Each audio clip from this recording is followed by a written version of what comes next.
Tikman na natin. At syempre, ang sarap. Luto tayo. Igisa ang ahos, bombay, garlic crust, onion slice, mix together, mix it brown, ilagay ang pork,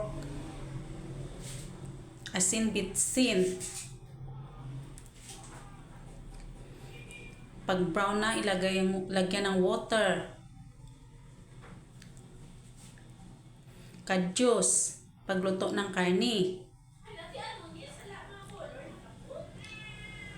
Langka.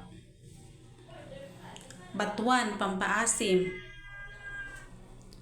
Mix together.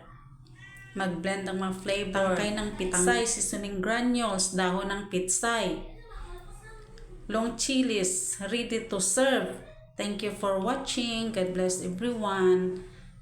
Kadyos baboy langka, KBL.